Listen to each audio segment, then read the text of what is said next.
Welcome to Chapter 3 of this section. In addition to checking and savings accounts, banks also offer products like GICs and CDs. Let me expand on this. If you're willing to lock your money away for a specific period, you have a potential to earn even higher interest rates than you would on a high yield savings account using a product called a guaranteed income certificate.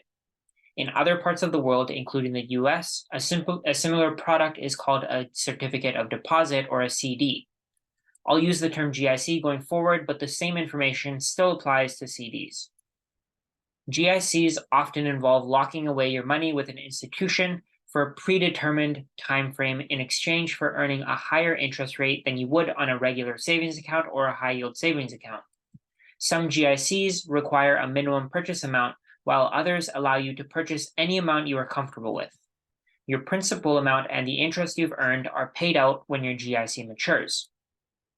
For example, let's say your bank offers you the following options: a GIC with a 1-year term at 5% interest, no minimum payment is required, a traditional savings account with a 0.1% interest rate, and a high yield savings account with a 2.75% interest rate. If you decide to purchase the GIC with $1,000 as your principal, that means you can't touch the money for a year. After the 1 year is completed, the bank will return your principal plus the 5% interest to your account. So you'll get $1,050 returned to you.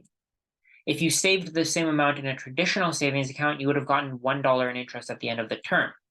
On a high yield savings account, you would have gotten $27.50 in interest. You see the difference? Remember that in traditional and high yield savings accounts, despite receiving a lot less interest on your money, you won't be locked in for a year.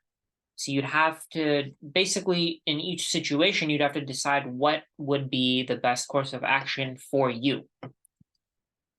While it may be difficult to lock away money for some people, GICs with high interest rates can be very beneficial, especially if you're looking for a way to enforce a habit of saving.